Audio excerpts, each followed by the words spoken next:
So here's a question for you. Do you ever feel like you're sabotaging your life? That your motivation, you get up and go, whatever you want to call it, it just seems ever more elusive. And as for doing something about it, you've just reached a point where frankly you just feel stuck and you can't see a way forward.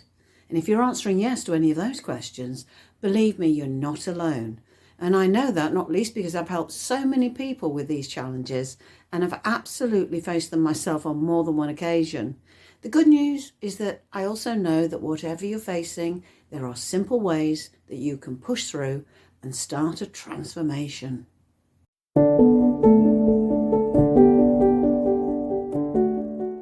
Hello, Leslie Hornsby here. Today I'm going to talk about getting past that feeling of stagnation and paralysis, the state of mind that can often feel like things are beyond your control. With the help of some straightforward coaching practices and applying appropriate NLP techniques, you can find a way out of the cycle of procrastination. And if you've never heard of NLP, it just stands for Neuro-Linguistic Programming. It's a collection of models, strategies and techniques that enable you to better understand how to deal with your emotional well-being. And if you find that's something that interests you and appeals, by all means, I post regularly, so just hit subscribe and you'll be alerted to more of the same. It's no surprise that feeling trapped by your own inertia can be pretty well disheartening. You can easily become discouraged and feel hopeless about your life when you slip into that kind of mindset. Now, it may be that you want to change something about yourself or your circumstances. Maybe you're just fed up or the routine of your life is getting you down. The first question, of course, to ask is, what do you believe needs to change and what are your options for doing something about it? A need for some kind of change is obvious, but your job is to get specific. Some vague desire for something different isn't really going to cut it. If you don't home in on the specifics of what that change should be, I can tell you now you're far less likely to be able to formulate an achievable plan. So, of course, to get started, you need structure with your thinking and your approach. Now, you could try something that's sort of akin to brainstorming, where you just randomly write down in no particular order things that are preoccupying you or making you feel unhappy or just generally unsettled. At this point, don't even bother evaluating what and how any of that needs to change. If you're thinking, well, brainstorming, that's for groups, isn't it? As a matter of fact, it's not always strictly the case. Brainstorming can also be effective in a variety of ways. One thing you can try is just get your juices flowing, is thinking whilst moving. Maybe get outside and begin thinking about any of those problems that are preoccupying you as you walk. It's a good way to help stimulate creative receptors in your brain. And it's essentially, while you're walking, you're meditating, and it's effective because you don't have to focus on the exercise itself. You can just spend that time brainstorming. Getting clarity, finding focus can also be challenging. When you're feeling mentally blocked, then it might help to actually stop thinking. Now, that sounds a bit counterintuitive, I know, but giving your brain some breathing room maybe help ease that resistance. All mental blocks feature the same conundrum, an inability to concentrate, think or reason clearly, and that usually results in a lack of drive. The fact is that no matter what you call it, all mind blocks are generally caused by the same thing, and that is limiting beliefs. They often masquerade as things that they're not, be it writer's block, a lack of inspiration, inability to innovate, or a lack of creativity and so much more. To overcome them, you've got to learn to identify those mental blocks and the limiting beliefs that underlie them. As an example, a few common types of mental blocks that translate into limiting beliefs in disguise are things like a need for certainty, and that's one of our 6 human needs, by the way. Certainty is necessary for us to feel safe and comforted, but as we all know, life is packed with uncertainties. So that said, all it might take to get over a mental block is to get out of your comfort zone and allow yourself to feel that excitement and anxiety even that comes from doing something new and, of course, hopefully mastering it. Another red flag is getting stuck in a pattern of perfectionism. And I'm guilty of that, absolutely. Where you feel nothing is ever good enough. Consequently, you end up doing either nothing or in extreme cases, even reaching the point where you don't bother to make a start to the task at all for that reason. The fact is that it's always better to take some kind of action, just keep moving, even if it means failing, because that's often how we learn and grow. Another limiting belief that can bake your noodle is self-doubt. And that is a super common issue for many people. If you believe you're not skilled enough, or you're not intelligent enough, not deserving of success, or any number of other negative beliefs, they just become your reality. Cultivating a deep belief in yourself is the single best predictor of success.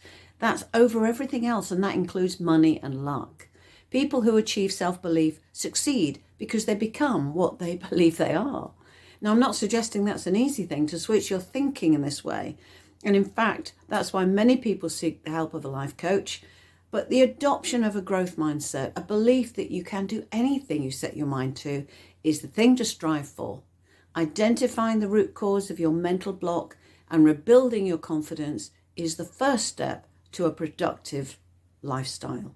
And if you're drowning in inertia or feeling totally stuck, there's a pretty good chance whatever it's about, it's rooted in the past. Human beings tend to do an awful lot of looking back about all kinds of things, wishing things had been different, cringing with embarrassment about past deeds, angry with people who've treated you badly. The list goes on. One thing is absolutely sure: regretting the past or obsessing over it is a total waste of your time. It's done. It can never be undone. The best thing to do is work on how you remember things, shrugging away negative emotions that are associated with those memories is key to moving on and regaining your mental well-being. Now, there may be instances, of course, where your concerns are focused on the future, and that's the reason you become preoccupied and blocked in your thinking. To gain some traction, it's worth taking time to sit and just exist in the present moment. Focus on your breathing until your mind calms.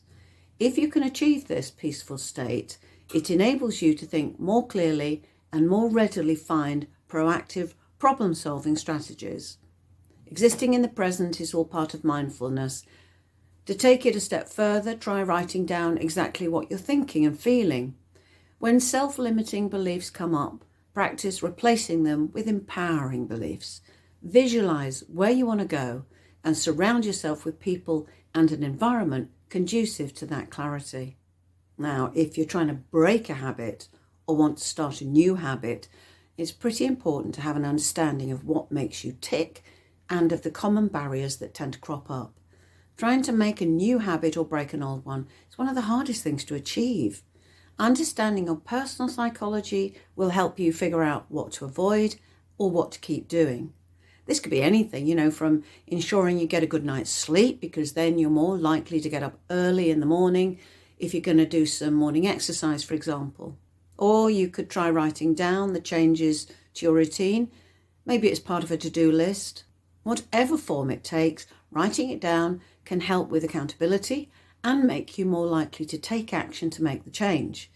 If you're finding it difficult to even get that far, try some free association writing. Just write anything down that comes to you. Try to write for about 5 minutes, review. Then, if anything useful emerges, you can then begin thinking about the solutions you wish to find. Some people find their mental juices are better served with images and diagrams. And one thing you could try is Tony Buzan's mind map. That might work for you. It's a case of selecting a goal or a question and you place it in the center of a piece of paper. And from there you draw branches from the center, and each branch represents an idea or that will contribute to your goal. For example, you may ask as your center question, what's working well for me in my life right now? Or, if it suits you, do the reverse and ask what isn't working well. Try listing the positives and negatives around your life as it is right now. To make the change, you need to be aware of what you like as much as what you don't like. The last thing you want to do is end up wrecking the positives in your life. You might also wish to create a list of some of your strengths here, and that is a way for you to know what you have to draw on as you go through the change process. Now, I've added a link below the video to a page where, if you want to, you can explore more fully what mind maps are. Now, you can write down the parts of your life that make you really unhappy, And a great NLP technique that can help you with this is called the Wheel of Life, and it's another visual aid. It helps you consider each area of your life in turn and assess what's off balance and those areas that might need more attention. I've also added a link to that with a free PDF document that explains the Wheel of Life in detail. So if you think you might like help with that, please by all means go take a look. If you find the changes you identify are quite generalised, then work on getting it specific. So instead of something needs to change with my work life, try something like I need to visit a career coach, or I need to research a career in whatever. Whatever the change, the key is obviously to do something to move you forwards towards your goal. Look for a quick win to give yourself a boost, say something that can be easily accomplished in a couple of days. And it can help if you post your goal somewhere that's visible to you in the house. Having your goal somewhere that you can see it, such as on a refrigerator or as wallpaper on your laptop, it can help you stay focused on the goal.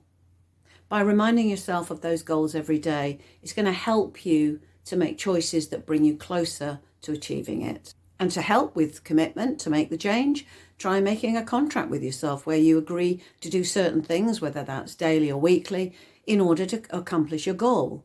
Now, I know it can be easier said than done, but work on staying positive. It's really important in helping you to accomplish your goal. The happier, more positive you feel, the more you'll feel capable of accomplishing your goal. Try to remind yourself to focus on the positives more than the negatives. A few pointers then in the video, and I hope it's given you some useful help on getting your groove back, peeling yourself off that sofa and making some changes in your life. The Wheel of Life is just one tool often used in NLP coaching, and NLP is about reprogramming your mind to focus on the positives and your personal strengths rather than the negative. If you've got any experience of struggling with or perhaps overcoming these feelings of being blocked or unable to move on, then why not share them here and take a moment to leave a comment below. And of course, if you'd like some one-to-one help, then all you have to do to get in touch is just to use the contact link that I've added below this video. You know, I help people with all kinds of problems, whether it's dealing with mental blocks, limiting beliefs, or perhaps just working towards a general change in how you think. And then all you need to do is to use that contact link, and it allows you to make a 30-minute appointment with me for a preliminary obligation-free chat. Don't forget, I've added a link to the Wheel of Life, and for the NLP enthusiasts among you, there's also a free guide to 3 more NLP techniques you might like. Just use the link below and there's a PDF you can download. Just click to subscribe to get more videos on helping yourself to achieve whatever you'd like to. I post most weeks, and I hope you can join me again next time for more help and advice on leading a more fulfilled life.